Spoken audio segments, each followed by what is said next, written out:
사랑하는 성도 여러분, 2월 13일 주일 아침입니다. 하나님 은혜와 평강이 함께하기를 축복합니다. 좋아요, 구독 꼭 눌러주세요. 천만 성도 큐티하는 그날까지 우리 함께 달려가도록 하겠습니다. 오늘 우리에게 주시는 하나님의 말씀은 누가복음 12장 13절에서 21절까지의 말씀인데요. 20절과 21절의 말씀을 같이 읽도록 하겠습니다. 하나님은 이르시되 어리석은 자여, 오늘 밤에 내 영혼을 도로 찾으리니 그러면 내 준비한 것이 누구의 것이 되겠느냐 하셨으니, 자기를 위하여 재물을 쌓아두고 하나님께 대하여 부여하지 못한 자가 이와 같으니라. 아멘. 재산권 논쟁이 붙었습니다. 한 사람이 억울해서 예수님을 찾아와서, 예수님, 저희 형에게 재산을 좀 저에게 분배해서 잘 나눠줄 수 있도록 형을 좀 설득해 주세요. 이런 이야기를 하게 됩니다. 억울했던 모양입니다. 아버지의 유산을 형이 다 챙겼나 보죠. 그래서 동생은 너무 억울해서 예수님에게 좀 이렇게 형에게 유산을 좀 나누어서 분배해 달라고 이렇게 요청하자 예수님께서 뭐라고 말씀하십니까? 내가 너희들의 뭐 재산을 분배해 주는 그런 재판관이 아니야 라고 말씀하십니다. 조금 억울한 이야기죠. 네, 맞습니다. 예수님의 관심은 모세나 다른 선지자들은, 랍비들은 이렇게 재판장의 역할도 하지 않습니까? 왕들이 그런 역할을 하잖아요. 근데 예수님은 이것 때문에 세상에 오신 거 아니잖아요. 남의 재산 분배해 주려고 오신 분이 아닌데, 주님의 목적은 영생을 주시기 위해서 오신 것이죠. 자, 여기에서 우리의 목적과 방향성을 잃지 말아라 하는 말씀을 우리에게 예시하고 있다고 보면 되겠습니다.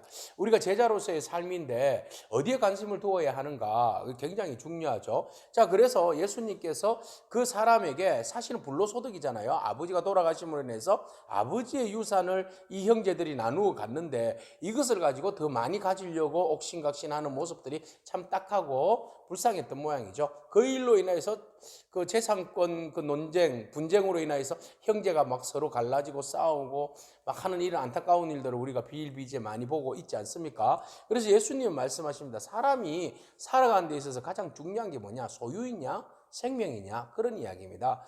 그래서 소유를 너무 추구하다 보니까 생명을 구하고 생명을 찾고 생명을 유지하는 일을 등한시한다는 겁니다. 자, 그래서 재산과 소유보다는 생명이 더 중요하고 하나님 기뻐하시는 일이 무엇인지에 대해서 예수님이 말씀하십니다. 그래서 예수님께서 이런 이야기하죠. 비유를 들어서 이야기합니다. 어떤 사람이 돈이 굉장히 많습니다.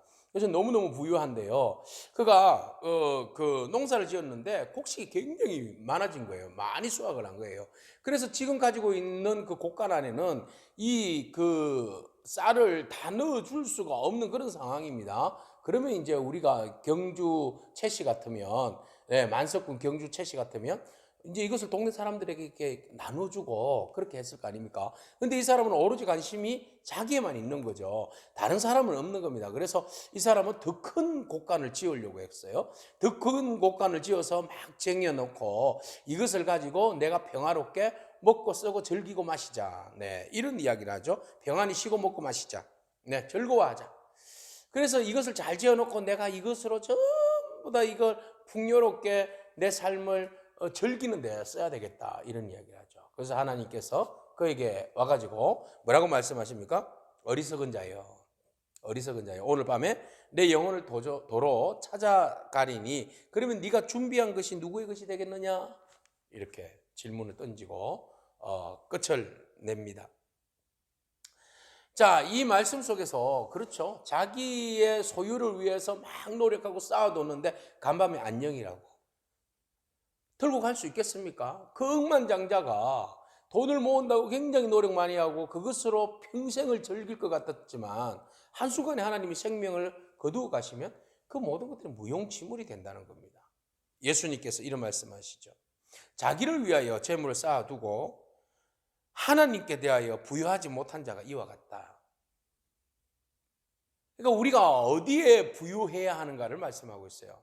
참 제자의 삶이 어디에 부유해야 하는가?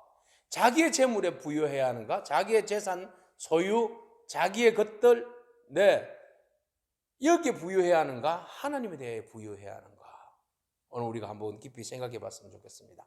사람은 누구나 다 탐심을 가지고 있죠.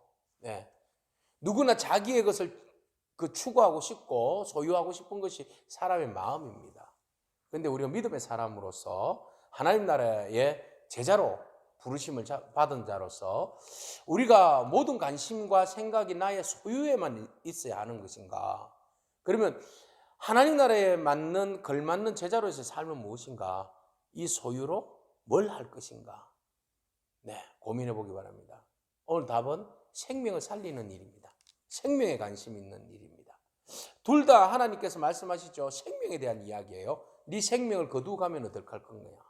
그러면 이거 가지고 네가 얼마나 많은 생명을 살리는 일에 동참할 수 있겠는가? 이런 이야기들을 한번 우리가 고민해 볼 필요가 있습니다. 사랑하는 성도 여러분, 물질과 생명은 하나님의 것입니다.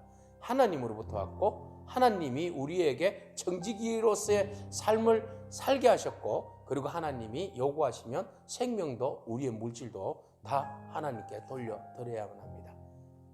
주셨을 때 그것을 가지고 잘 유용한데 활용하는 생명과 소유이기를 축복합니다. 기도하겠습니다. 주님 감사합니다. 우리를 위한 탐심을 버리고 오직 주님을 위한 부요함으로 서기를 원합니다. 하나님의 나라의 부요함이 어디에 있습니까? 생명을 귀하게 여기고 탐심을 내려놓고 생명을 살리는 일에 우리의 소유와 우리의 생명과 우리의 시간들을 투자하는 것인 줄로 믿습니다. 하나님, 오늘 우리의 시간, 우리의 생명, 우리의 소유를 나만을 위하여서 쓰지 않게 하옵시고, 그 모든 것들이 나와 우리 이웃들을 위하여서 함께 나누고 섬기고 세움으로 하나님 나라의 제자로서의 풍성한 삶을 누릴 수 있도록 우리 모두를 축복하여 주옵소서. 예수님에게 하신 이름으로 기도합니다. 아멘. 오늘도 믿음으로 승리하길 축복합니다. 아멘.